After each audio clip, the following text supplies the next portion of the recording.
جب بند قسمت کے دروازے کھلتے ہیں نا، تو اس وقت انسان کی زندگی کی بدصورتی، ناکامیاں اور بدقسمتی یہ سب بے معنی ہو جاتے ہیں۔ میرے والدین مجھے خاندان کی ناکام بیٹی کہتے تھے۔ بچپن میں جب بھی کوئی پوچھتا تھا کہ ان کی پسندیدہ اولاد کون ہے، تو میرے والدین صرف دو ہی نام لیتے تھے۔ میرا نام اس لسٹ میں کبھی نہیں آتا تھا، مگر قسمت نے آخری فیصلہ میرے ہاتھ میں رکھا تھا۔ بسم اللہ الرحمن الرحیم۔ السلام علیکم ایوری ون۔ ہم پاکستانی والدین جہاں پر اپنی اولاد سے بہت ڈھیر ساری امیدیں لگا لیتے ہیں نا، وہیں پہ ہم لوگوں میں ایک کمی یہ بھی پائی جاتی ہے کہ ہم اپنی اولاد میں کبھی بھی انصاف نہیں کر پاتے۔ چاہے سننے میں یہ بات اچھی لگے یا بری لگے، لیکن دس از دا ریئلٹی کہ ہم اپنی اولاد میں بالکل بھی نہ تو کوئی انصاف کر پاتے ہیں، چاہے وہ پیار اور محبت کے سلسلے میں ہو یا جائیداد کی تقسیم کے بارے میں۔ کہیں نہ کہیں ہم لوگ ڈنڈی مار جاتے ہیں۔ کوئی ایک بچہ والدین کا موسٹ فیوریٹ ہوتا ہے، جسے کہ زندگی بھر ستائش بھی زیادہ ملتی ہے، اور اسی طرح سے جو دنیا کی چیزیں ہیں نا، دنیاوی چیزیں، وہ بھی والدین اس بچے کو زیادہ ہی دیتے ہیں۔ اب ایسا ہی سب کچھ نا یہاں پہ برطانیہ میں رہنے والے ایک پاکستانی فیملی نے بھی کیا۔ یہ جی سلیم صاحب کی فیملی تھی، اور یہاں پہ یہ یو کے میں کئی ایک دہائیاں پہلے آئے تھے۔ یہاں پر آ کے سلیم صاحب نے اپنی اہلیہ فرزانہ بیگم کے ساتھ مل کر بہت ڈھیر ساری محنت کی، اور اپنے آپ کو یہاں پہ نا ان لوگوں نے کامیاب بنایا۔ اب ان کی نا 3 اولادیں تھیں۔ ایک ان کی بڑی بیٹی تھی جی تانیہ، اور ان کا پھر اس کے بعد ایک بیٹا تھا حمزہ، اور سب سے چھوٹی بیٹی تھی جی مریم۔ مریم بڑی ہی خوبصورت تھی، گولا یعنی کہ رنگ اس کا کافی سفید تھا، اور حمزہ سے محبت ان لوگوں کو اس لیے زیادہ تھی کہ بھی وہ ان کا ایک اکلوتا بیٹا تھا۔ اور جہاں تک بات تھی نا تانیہ کی، تو وہ نہ تو اتنی اس کی رنگت صاف تھی، یعنی کہ تھوڑا گدلا سا ہی اس کا رنگ تھا، اور نین نقش بھی تھوڑے نا بھدے بھدے سے ہی تھے۔ مطلب اگر میں کہوں کہ بھی تانیہ جو تھی نا وہ اتنی خوبصورت نہیں تھی، تو اس میں کوئی دو رائے نہیں ہوگی۔ اب جی تانیہ کو اس کی اس بدصورتی یا کم شکلی کی وجہ سے نا والدین ہمیشہ اگنور ہی کیا کرتے تھے۔ حالانکہ وہ ان کی پہلی اولاد تھی، لیکن اس کو کبھی بھی وہ محبت نہ مل سکی جو کہ باقی کے 2 بچوں کو ملا کرتی تھی۔ حمزہ چونکہ بیٹا تھا، تو اس وجہ سے اس کو کافی ایڈوانٹیج حاصل تھا، وہ خاندان کا ایک اکلوتا وارث تھا۔ اور مریم کو جو ہر جگہ پہ اس کی تعریفیں کیا کرتے تھے نا والدین، وہ اس وجہ سے کیا کرتے تھے کہ بھی مریم بڑی ہی خوبصورت ہے۔ اب جی تانیہ خاندان کی وہ بیٹی تھی جس کے بارے میں کوئی بھی بات نہیں کیا کرتا تھا۔ اس کی ماں اکثر مہمانوں کے سامنے یہی کہا کرتی تھی کہ حمزہ ہمارا سرمایہ ہے اور مریم ہماری شان ہے، اور تانیہ بس اللہ اس کا بھی بھلا ہی کرے۔ لوگ یہ بات سن کر نہ ہنس دیتے تھے، اور تانیہ بیچاری بھی آگے سے ڈھیٹ ہو کر نہ مسکرا دیا کرتی تھی، لیکن اندر سے ہر لفظ جو تھا نا وہ اس کو تیر کی طرح ہی لگتا تھا۔ اب ایک ان بندے کے منہ کے اوپر بیٹھ کے آپ اس کی برائیاں بیان کریں، یا اس کو برا بھلا کہیں، یا کہیں کہ بھی وہ کم شکل ہے، کم عقل ہے، یا زندگی میں کبھی کامیاب نہیں ہو سکتا، یا یہ ہماری ناکام بیٹی ہے، یہ ہماری کمتر بیٹی ہے، تو ایسی صورتحال میں اس بچے کے ذہن پہ کیا اثر پڑتا ہوگا، اس کا اندازہ آپ لوگ بخوبی کر سکتے ہیں۔ اب جی تانیہ جو تھی نا وہ اپنے والدین کی اٹینشن حاصل کرنے کے لیے، ان کی محبت کی طلبگار ہو کر نا وہ بڑی ہی آگے نا پڑھائی میں آگے نکلنے کی کوشش کرتی تھی۔ کوئی ایوارڈز وغیرہ بھی لے کر آتی تھی، کلاس میں ہمیشہ وہ اے گریڈ ہی لیا کرتی تھی، لیکن یہ سب کچھ نا اس کی ایک بدقسمتی ہی بنا رہا۔ یہ جو اس کی کم شکلی تھی نا، وہ کبھی بھی اپنے والدین کی نہ تو توجہ حاصل کر سکی اور نہ ہی ان کی محبت حاصل کر سکی۔ والدین سے 2 بول تعریف کے سننے کے لیے وہ ساری زندگی بڑی ہی محنت کرتی رہی، کرتے کرتے کیا کہ بھی اس طرح سے ہی بچپن گزر گیا اور جوانی آ گئی، اور جی تانیہ جو تھی نا وہ ایک آئی ٹی انجینئر بن گئی۔ اب جی تانیہ کی بہن مریم کی نا منگنی کی تقریب تھی، اور پورے کا پورا خاندان ان لوگوں نے نا وہاں پہ اکٹھا کیا ہوا تھا۔ کیا خاندان کے لوگ، اور کیا بزنس کے ملنے جلنے والے، اور کیا ارد گرد کے قریبی رشتہ دار اور دوست احباب، سب لوگ وہاں پہ موجود تھے۔ بڑی ہی خاص تقریب تھی یہ، کیونکہ ایک طرف تو مریم کی منگنی ہو رہی تھی، اور دوسری طرف حمزہ کو نا اس کے والد یعنی کہ سلیم صاحب اپنی تمام پراپرٹی کمپنی کا ڈائریکٹر بنانے جا رہے تھے۔ سب کے سامنے یہ اعلان ہونے والا تھا۔ اور جی تانیہ بیچاری اس ساری ہلچل اور اس ساری گہما گہمی کے دوران نا ایک کونے میں ہمیشہ کی طرح خاموشی سے بیٹھی سب کچھ دیکھ رہی تھی۔ اس نے ایک سادہ سا سیاہ رنگ کا سوٹ پہنا ہوا تھا، کوئی خاص جیولری نہیں پہنی ہوئی تھی، کوئی خاص نمائش نہیں تھی، کیونکہ بڑی ہی سادہ طبیعت ہو گئی تھی اس کی۔ شروع سے اگنورنس برداشت کر کر کے نا وہ اپنے آپ کو اب اس چیز میں ایفرٹ پٹ ہی نہیں کرتی تھی کہ وہ دوسروں کی نظروں میں آئے۔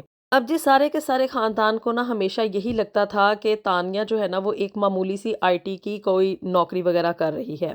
کسی کو یہ جاننے میں کبھی کوئی دلچسپی ہوئی ہی نہیں تھی کہ وہ اصل میں کرتی کیا ہے، اور نہ ہی کبھی اس کے والدین نے اس کی کسی بھی چیز میں انٹرسٹ لیا تھا، اور نہ ہی کبھی کسی دوسرے کے سامنے اس کی کوئی تعریف کی تھی۔ اب اس نے نا اس چیز کی بھی کوشش چھوڑ دی تھی کہ یہ اپنے والدین کے سامنے اپنے آپ کو ثابت کرے، یا ان کے منہ سے کوئی دو الفاظ جو ہے نا وہ اپنی تعریف کے سنے۔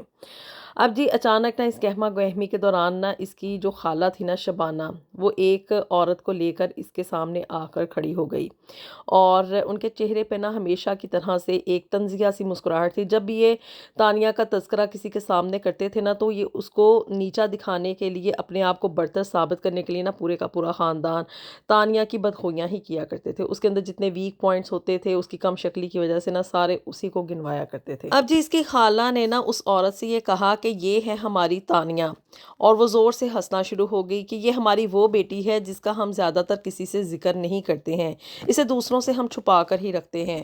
اور یہ سن کر نا اس کے جو جتنے بھی کزنز وغیرہ آس پاس کھڑے تھے نا، جن کے کانوں میں یہ آواز کی، سب نے ہلکی سی مسکراہٹ دی، یعنی کہ اس کا مذاق اڑانے کی کوشش کی۔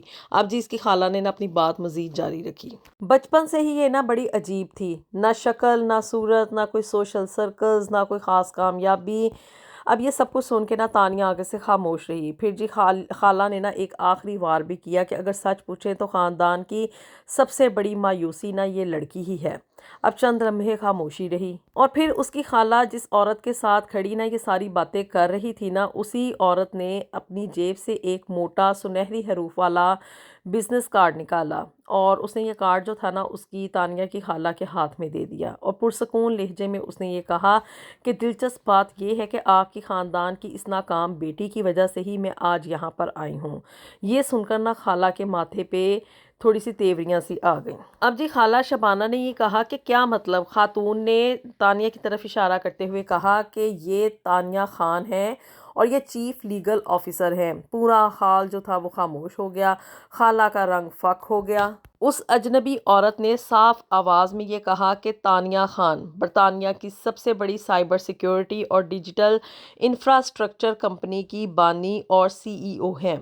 اب یہ بات سن کر نا اس کے والد سلیم صاحب کے ہاتھ سے چائے کا کپ گر گیا، اس کا بھائی حمزہ جو تھا وہ ایک جگہ پہ ہی ساکت ہو گیا، اور بہن جو مریم تھی نا اپنے آپ میں بڑی خوبصورت بنتی تھی، اس کی مسکراہٹ غائب ہو گئی۔ اب اس عورت نے نا مزید یہ کہا کہ آج صبح ان کی یہ جو کمپنی ہے نا اس نے وہ پراپرٹی گروپ خرید لیا ہے جس کے تحت یہ پورے کا پورا بینکویٹ ہال آتا ہے۔ یہ سن کے جی سب کے منہ کھلے کے کھلے رہ گئے، ہال میں سرگوشیاں شروع ہو گئیں، اور اس کے بعد جی اس عورت نے نا آہستہ سے وہ فائل کھولی، اور اس میں سے اس ملکیت کے نا کاغذات موجود تھے اس بینکویٹ ہال کے، وہ اس نے نکال کے سب کے سامنے رکھ دیے۔ وہی ہال جہاں پر کہ تانیہ کا پورا خاندان اکٹھا ہوا تھا اس کو نیچا دکھانے کے لیے، اب جی وہ تانیہ کی ملکیت تھا۔ اس پہ نا جی تانیہ کے والد آگے بڑھے، اور ان کے چہرے پر حیرت بھی تھی اور غصہ بھی تھا کہ یہ سب ہو کیا رہا ہے، اور یہ سب کب اور کیسے ہوا۔ اس پر جی تانیہ نے بڑے ہی سکون سے اپنے والد کو یہ جواب دیا کہ جب آپ حمزہ کی کامیابیوں کے قصے سنا رہے ہوتے تھے اور مریم کی تعریفوں کے پل باندھ رہے ہوتے تھے تب میں نے اپنی یہ کمپنی بنا لی۔ اور حمزہ نا آگے سے مذاق اڑانے لگا، اس نے کہا کہ یہ سب کچھ جو ہے نا وہ تم نے لون پر لیا ہوا ہوگا، لیکن جی تانیہ نے مسکرا کر یہ فائل جو تھی نا وہ اس کی طرف بڑھا دی۔ یہ سب کچھ جو تانیہ نے خریدا تھا نا وہ کسی مارگیج پر، کسی لون پر نہیں، بلکہ اس نے کیش ان ہینڈ یہ ساری کی ساری پراپرٹی خریدی تھی۔ اب جی اس پہ نا ان سب لوگوں کی مسکراہٹ جو تھی نا وہ فوری طور پر غائب ہو گئی۔ اب اس کی ماں نے نا پہلی بار زندگی میں اس کی طرف دیکھا، جیسے وہ اسے پہچاننے کی کوشش کر رہی ہو کہ یہ میری بیٹی ہے، یہ کون ہے، اور اس نے کب یہ کامیابی کی منزلیں طے کر لیں۔ اور اس پہ نا اس کی ماں نے اسے بڑی ہی حیرت سے یہ پوچھا کہ تم نے ہمیں کبھی بتایا کیوں نہیں؟ اس پر جی تانیہ نے بڑے ہی سکون کے ساتھ جواب دیا کہ امی آپ نے کبھی پوچھا ہی نہیں۔ پورے ہال میں خاموشی چھا گئی۔ وہی لوگ جو چند منٹ پہلے تانیہ کو خاندان کی ناکامی کہہ رہے تھے نا، اب وہ اس کی طرف ایسے دیکھ رہے تھے جیسے پہلی بار اس نے اپنی موجودگی کا احساس دلایا ہو۔ لیکن انہیں ابھی معلوم نہیں تھا کہ اصل راز دولت نہیں تھا، اصل راز وہ فائل تھی جو کہ ابھی اس کے وکیل کے بریف کیس میں موجود تھی۔ ایک ایسی فائل جس میں اس کے والد اور بھائی کے برسوں پرانے مالی فراڈ اور وہ جو کرپشن یہاں پہ یو کے میں رہتے ہوئے کر رہے تھے نا، جو بزنس وغیرہ کر رہے تھے، اس میں بڑے ہی ان لوگوں نے گھپلے کیے تھے، بڑی لوگوں کی نا، ان لوگوں نے ٹیکس میں بھی کافی فراڈ کیا تھا، اور ساتھ ہی ساتھ یہ جو کام بزنس کر رہے تھے نا، اس میں یہ ویٹ بھی پے آف نہیں کر رہے تھے۔ اب یہ سارے کے سارے جو فراڈ تھے نا، اس کے مالی ثبوت اس کے وکیل کے پاس موجود تھے۔ اب جیسے ہی تانیہ کی وکیل سارا خان نے وہ فائل کھولی تو پورے کے پورے خاندان کی یہ جو جھوٹی عزت تھی نا، وہ زمین بوس ہو گئی۔ اب رات کافی گہری ہو چکی تھی، لیکن بینکویٹ ہال میں سے موجود کسی بھی شخص کی یہ ہمت نہیں ہو رہی تھی کہ وہاں سے اٹھ کر جائے، کیونکہ دھچکا ہی ان کو بہت بڑا لگا تھا۔ اب اس کے والد جو سلیم خان تھے وہ بار بار پانی پی رہے تھے، اور اس کا بھائی حمزہ جو تھا اس کی پیشانی پر صاف پسینہ نظر آ رہا تھا کہ یہ ہمارے ساتھ آخر ہو کیا گیا ہے۔ اب اس کی والدہ جو تھی فرزانہ بیگم، وہ مسلسل مصنوعی مسکراہٹ کے ساتھ اپنی مسکراہٹ کے پیچھے نا اپنی گھبراہٹ کو چھپانے کی کوشش کر رہی تھی، لیکن اصل طوفان ابھی آنا باقی تھا، کیونکہ مریم کی جہاں پہ انگیجمنٹ ہو رہی تھی نا، ان لوگوں نے ہمارے یعنی کہ یہ تانیہ کے خاندان کے ساتھ رشتہ صرف اور صرف اسی وجہ سے جوڑا تھا کہ یہ لوگ کافی اسٹیبلش تھے، اس کے باپ کا بزنس بہت ہی اچھا چل رہا تھا، لیکن جیسے ہی ان لوگوں کو پتہ چلا کہ بھئی یہ لوگ یہاں پہ مالی کرپشن میں مبتلا ہیں، اور یا یہاں پہ یو کے میں رہتے ہوئے تو اگر کوئی فیملی یا کوئی خاندان جو ہے یا کوئی بھی بندہ اس طرح کی کرپشن میں ملوث پایا جائے نا، تو اس کو سزا بہت ہی بڑی ملتی ہے۔ اور ویسے بھی مریم کے جو سسرال والے تھے وہ تو ان لوگوں کے ساتھ ناطہ ہی اس لیے جوڑ رہے تھے کہ بھی یہ لوگ بھی ان کو آگے بزنس کروا کے دیں گے اور ان کو آگے مالی فائدہ پہنچے گا، لیکن جی ان لوگوں نے مریم کے ساتھ منگنی کرنے سے صاف طور پر انکار کر دیا۔ اور دوسری طرف یہ تانیہ کے والد سلیم صاحب اور اس کے بھائی کو کرپشن کے سلسلے میں جو تھا نا، وہ پولیس نے آ کر اریسٹ کر لیا، کیونکہ اس کرپشن میں صرف اور صرف اس کا بھائی حمزہ نہیں ملوث تھا، بلکہ ہر فائل، ہر ٹرانزیکشن میں جو کچھ بھی گھپلا وغیرہ ہو رہا تھا نا، اس میں اس کے والد کے بھی دستخط جو تھے نا وہ شامل تھے۔ حمزہ پہلے اس چیز کو پروسیڈ کرتا تھا، اور پھر اس کے اوپر فائنل سٹیمپ جو تھی نا وہ اس کے والد اپنے سگنیچر کی شکل میں کرتے تھے۔ یہ سب سچائی جاننے کے بعد نا تانیہ کی والدہ لڑکھڑا کر کرسی پر بیٹھ گئیں، اور جیسے تھا ان کی ٹانگوں میں سے نا جان ہی نکل گئی ہو، اور انہوں نے کہا کہ یہ سب ناممکن ہے۔ لیکن جی تانیہ نے آگے سے یہ کہا کہ یہ ناممکن نہیں ہے، کیونکہ فائلیں کبھی بھی جھوٹ نہیں بولتی ہیں، ڈیٹا کبھی بھی جھوٹ نہیں بولتا ہے۔ لیکن نہیں امی، یہ سب ناممکن نہیں ہے، بلکہ ناممکن یہ تھا کہ آپ لوگ سمجھتے رہے کہ میں کچھ نہیں کر سکتی، میں کچھ نہیں جانتی، لیکن میں سب کچھ جانتی تھی۔ آپ نے ہمیشہ مجھے خاندان کی ناکامی کہا، لیکن حقیقت یہ ہے کہ اس خاندان کی سب سے بڑی ناکامی آپ لوگ خود ہیں۔ یہ الفاظ سن کر نا سلیم خان پہلی بار بوڑھے نظر آئے، واقعی بوڑھے۔ وہ آدمی جو ہمیشہ خود کو خاندان کا بادشاہ سمجھتا تھا، وہ آج سب کے سامنے بے نقاب ہو چکا تھا۔ اب جی وہاں پہ ہال میں موجود ہر شخص یہ سمجھ گیا تھا کہ کھیل ختم ہو چکا تھا، اور تانیہ خاموشی سے اپنی کرسی سے اٹھی، اپنا کوٹ سنبھالا اور باہر نکلنے لگی۔ اس کے پیچھے پورا خاندان ٹوٹ رہا تھا۔ پہلی بار زندگی میں تانیہ کو ان لوگوں کی منظوری کی ضرورت نہیں تھی، کیونکہ بعض اوقات سب سے بڑی کامیابی دولت نہیں ہوتی، سب سے بڑی کامیابی یہ ہوتی ہے کہ آپ ان لوگوں کے فیصلوں سے آزاد ہو جائیں جنہوں نے پوری زندگی آپ کو کمتر سمجھا ہو۔ بینکویٹ ہال کے دروازے تانیہ کے پیچھے سے بند ہو گئے۔ ٹھنڈی برطانوی رات کی ہوا تانیہ کے چہرے سے ٹکرائی، اور پہلی بار اس کو زندگی میں یہ محسوس ہوا کہ وہ واقعی آزاد ہے۔ لیکن آزادی ہمیشہ خاموشی کے ساتھ نہیں آتی، کبھی کبھی آزادی اپنے ساتھ ایک آخری جنگ بھی لے کر آتی ہے۔ اس کے بعد تانیہ نے اپنے علیحدہ فلیٹ میں جا کر رہنا شروع کر دیا، اور چند ماہ کے بعد تانیہ کو اپنی والدہ فرزانہ بیگم کا ایک خط موصول ہوا، جو کہ ہاتھ سے لکھا ہوا تھا۔